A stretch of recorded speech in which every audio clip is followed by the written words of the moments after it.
Perambalur police வந்து எங்களை alert பண்ணாங்க.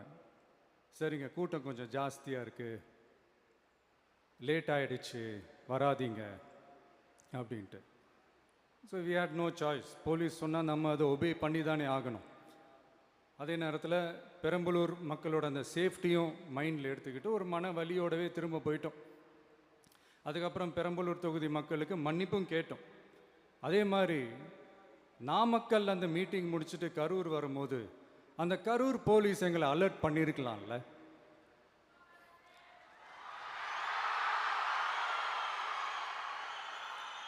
இல்லை சார், இங்கே எதிர்பார்த்ததை விட கொஞ்சம் கூட்டம் அதிகமாக இருக்குது, கண்ட்ரோல் பண்ண முடியல, வராதிங்க. அண்ட் போலீஸ் நினச்சா அவங்க அந்த மீட்டிங்கே கேன்சல் பண்ணலாம்.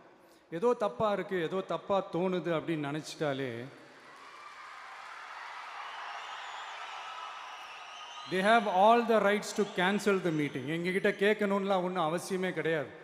ஆனால் அதையெல்லாம் எதுவுமே செய்யாமல் அந்த ஹைவேல இருந்த அந்த ஸ்பாட்டுக்கு போலீஸே எங்களை உள்ளே கூட்டிகிட்டு வந்து விட்டு அந்த நாடகம்லாம் இருக்குது பாருங்க.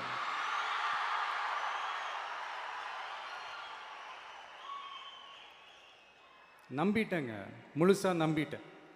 அன்னைக்கு இருந்த அந்த கரூர் போலீஸ் பேசும்போது தேங்க்ஸ்லாம் சொன்னேன் அவங்களுக்கு. எனக்கு தெரியாது இப்படி ஒரு நாடகம் நடக்கும்.